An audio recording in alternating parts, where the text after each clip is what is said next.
વાત કરીએ પ્રધાનમંત્રી નરેન્દ્ર મોદી અમદાવાદ એરપોર્ટ પહોંચ્યા છે। ભાવનગર બાદ તેઓ લોથલ ગયા હતા અને ત્યાંથી રોડ મારફતે પ્રધાનમંત્રી નરેન્દ્ર મોદી એરપોર્ટ પહોંચ્યા।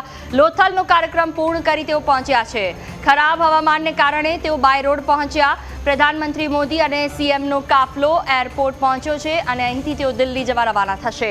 પ્રધાનમંત્રી નરેન્દ્ર મોદી અમદાવાદ એરપોર્ટ પહોંચ્યા, જેની આ સીધી તસવીરો એરપોર્ટની। લોથલનો કાર્યક્રમ પૂર્ણ કર્યા પછી તેઓ એરપોર્ટ પહોંચ્યા છે।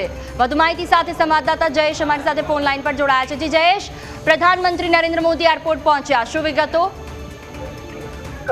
જોયું પીએમ નરેન્દ્ર મોદી છે તે એક દિવસીય ગુજરાત પ્રવાસે આજે આવ્યા હતા ને એવામાં સવારે છે તેઓ ભાવનગર ખાતે પહોંચ્યા હતા, જ્યાં એક રોડ શો અને જાહેર જનસભા છે તેનું સંબોધન કર્યું હતું ને ત્યારબાદ જે લોથલ ખાતે ડેવલપમેન્ટ થઈ રહ્યું છે તેના નિરીક્ષણ માટે પીએમ નરેન્દ્ર મોદી છે તે પહોંચ્યા હતા અને જે પૂર્વ નિર્ધારિત કાર્યક્રમો હતા એ મુજબ તેઓ હેલિકોપ્ટર મારફતે છે તે જવાના હતા, પરંતુ જે પ્રકારને વાતાવરણ છે તે ખરાબ થયું ને ત્યારબાદ જે મોસમ વિભાગ છે તેમના દ્વારા કેટલાક જે સૂચનો છે અને તેના આધારે પીએમ મોદી છે તે લોથલથી બાય રોડ અમદાવાદ આવવા માટે છે તે નીકળ્યા હતા અને થોડી વાર પહેલા તેઓ અમદાવાદ એરપોર્ટ ખાતે બાય રોડ છે તે પહોંચ્યા છે, જ્યાં મુખ્યમંત્રી ભૂપેન્દ્ર પટેલ છે તેમનો કાફલો પણ પીએમ મોદીની સાથે જ લોથલથી બાય રોડ સુધી આવ્યો હતો અને અમદાવાદ એરપોર્ટ ઉપર થોડી વાર પહેલા પીએમ નરેન્દ્ર મોદી છે તે પહોંચ્યા છે અને મુખ્યમંત્રી ભૂપેન્દ્ર પટેલ અને આચાર્ય દેવવ્રત છે તેઓએ સી ઓફ કરીને અત્યારે એરપોર્ટથી બહાર છે તે નીકળ્યા છે।